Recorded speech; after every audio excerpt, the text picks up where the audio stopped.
ભારતીય જનતા પાર્ટીના ભરતી મેળાની, કારણ કે ધારાસભ્યો પાસેથી, કોંગ્રેસના ધારાસભ્યો, કોંગ્રેસના નેતાઓ પાસેથી રાજીનામા અપાવી દીધા છે અને રાજીનામા અપાવ્યા બાદ હવે ભારતીય જનતા પાર્ટીમાં જોડાવાના છે. સ્વાભાવિક રીતે જ જેમણે રાજીનામા આપ્યા છે, પૂર્વ ધારાસભ્ય CJ ચાવડા ભારતીય જનતા પાર્ટીમાં જોડાઈ રહ્યા છે. ડોક્ટર AK પટેલની આ કાર્યક્રમમાં હાજરી છે અને સાથે જ ભાજપમાંથી ચૂંટાનાર ડોક્ટર AK પટેલ પ્રથમ સંસદ સભ્ય છે. વિજાપુરના પૂર્વ ધારાસભ્ય CJ ચાવડા છે, એ રાજીનામું આપ્યું ત્યારે તેમણે કહ્યું હતું કે શું કરું છું એ આવનારો સમય બતાવશે, પણ એ નિશ્ચિત હતું કે તેઓ ભારતીય જનતા પાર્ટીમાં જ જોડાવાના છે અને માટે જ તેઓ ભારતીય જનતા પાર્ટીમાં અત્યારે જોડાઈ રહ્યા છે. જે ભવિષ્યવાણીઓ થઈ રહી હતી, જે ગણિત મંડાઈ રહ્યા હતા, એ સૌની સામે હતા અને એ જ અત્યારે દેખાઈ પણ રહ્યું છે. અને સાથે જ ડોક્ટર AK પટેલની હાજરી છે એ આ કાર્યક્રમની અંદર સૂચક દેખાઈ રહી છે.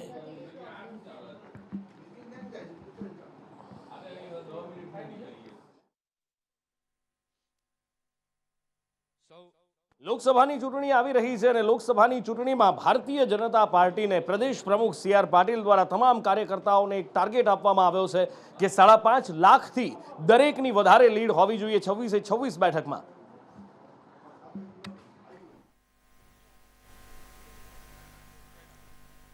હવે મંચ પરના અમારા બંને પ્રમુખો આદરણીય જિલ્લા ઉપાધ્યક્ષ ભરતભાઈને વિનંતી કરું છું ટીમ સાથે તમામ મહેમાનોનું અભિવાદન કરે. તમામ મહેમાનોનું આપણે અભિવાદન કરીએ છીએ. રસિકજી, અશોકભાઈ ખમાર, શ્રી તમામ નારાયણભાઈ પાડિયા, અશોકભાઈ પટેલ, રાડોલ, પંકજભાઈ, માધુભાઈ, કનકસિંહ વિયોલને બધા ભેગા થઈ અને તમામ મહાનુભાવોનું અભિવાદન. અમારા MP બેન શારદાબેન પટેલનું અભિવાદન કરવા માટે મિત્તલબેન જિલ્લા ભાજપ મંત્રી, ચંદનસિંહજી ડાભલા અને ભાવનાબેન બ્રહ્મભટ્ટને વિનંતી કરું છું.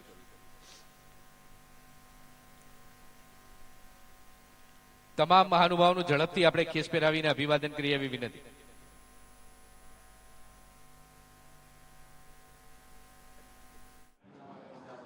વધુ માહિતી સાથે ફોનલાઈન પર કશ્યપ જોશી સહયોગી સંવાદદાતા જોડાયા છે. કશ્યપ, જે CJ ચાવડા માટે ગણતરીઓ મંડાઈ રહી હતી સાચી પડી રહી છે, ભારતીય જનતા પાર્ટીમાં જોડાયા છે, એની સાથે સાથે સહકાર ક્ષેત્રના પણ કેટલાક મોટા માથા અત્યારે ભારતીય જનતા પાર્ટીમાં જોડાઈ રહ્યા છે. બિલકુલ, CJ ચાવડા કોંગ્રેસમાંથી રાજીનામું આપ્યું અને આજે ભગવો કેસ તેને ધારણ કરી લીધો છે. મહત્વનું છે કે તેને સ્પષ્ટ કર્યું છે કે કોંગ્રેસમાં મારો કોઈ વિવાદ નહોતો ને કોઈ પદ માટે હવે હું ભાજપમાં આવ્યો નથી, પરંતુ અત્યારે જે વિકાસ થઈ રહ્યો છે તેને ધ્યાનમાં રાખી અને ભાજપમાં જોડાઈ રહ્યો છું. મહત્વનું છે કે કોઈ કમિટમેન્ટ સાથે હું પાર્ટીમાં આવ્યો નથી. પાર્ટી મારો જ્યાં ઉપયોગ કરવો હોય ત્યાં કરી શકે છે તેવું તેમના દ્વારા કહેવામાં આવ્યું છે.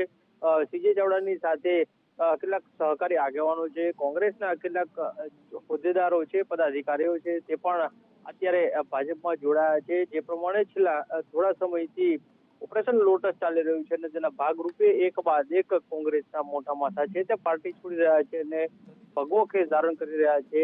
હાલ CJ ચાવડા છે તે ભાજપમાં જોડાયા છે.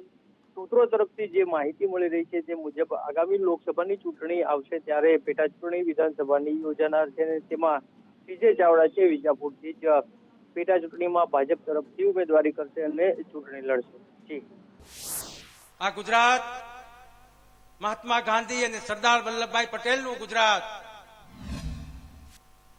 ભક્તિમાં લીન થયેલી કવિયત્રી, રાજસ્થાનથી આવીને પોતાના જીવન અંત સુધી ગુજરાતને પોતાનું બનાવ્યું એવા મીરાબાઈનું ગુજરાત, ઉત્તર પ્રદેશમાં જન્મેલા પરંતુ ગુજરાતમાં આવીને ધર્મનું શાસન કર્યું એવા સ્વામિનારાયણ સંપ્રદાયના ભગવાન સહજાનંદ સ્વામીનું ગુજરાત, વીર નર્મદનું ગુજરાત, ગુજરાતના પનોતા પુત્ર ભારતના વડાપ્રધાન નરેન્દ્રભાઈ મોદીનું ગુજરાત,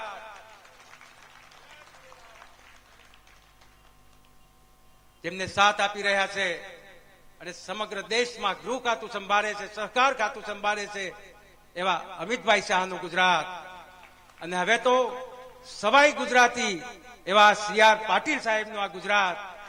એક ગુજરાતના ભાજપમાં, ભારતીય જનતા પાર્ટીમાં આજે મેં પ્રવેશ પ્રાપ્ત કર્યો છે. મારી જાતને હું ધન્યતા અનુભવું છું. સમગ્ર વિશ્વ જ્યારે યુદ્ધના વાદળોમાં સવાયેલું છે, રશિયા અને યુક્રેન વચ્ચે 24 કલાક યુદ્ધ ચાલી રહ્યું છે, ઇઝરાયલ અને હમાસ વચ્ચે, ફિલિસ્તાન વચ્ચે યુદ્ધ ચાલી રહ્યું છે, ઈરાક અને ઈરાન વચ્ચે યુદ્ધના વાદળો છવાયેલા છે. ચાઇના અને તાઇવાન ને એકે એક ગણતરીમાં મુખ્ય એવા દેશો યુદ્ધના વાદળ નીચે છવાયેલા છે. ત્યારે વિશ્વગુરુ બનવા નીકળેલા, વિશ્વ નેતા બનવા નીકળેલા નરેન્દ્રભાઈ મોદીએ ભારત દેશને રામમય અને શાંતિમય બનાવીને સમગ્ર વિશ્વમાં શાંતિનો દેશ અને વિશ્વગુરુ દેશ એવું જયારે વાતાવરણ ઉભું કર્યું છે ત્યારે અને એવા સમયે સમગ્ર દેશની જનતા, કરોડો જનતા જય શ્રી રામના નારા સાથે ગલીએ ગલીએ, ગામે ગામ, શહેર શહેર, તમામ જગ્યાએ જ્યાં જુઓ ત્યાં જય શ્રી રામના નારા અને ફોટા સાથે જયારે નીકળી હોય ત્યારે હું મારી જાતને રોકી ના શક્યો અને ભારતીય જનતા પક્ષમાં પ્રવેશ કરવા માટે પ્રલોભન થયું.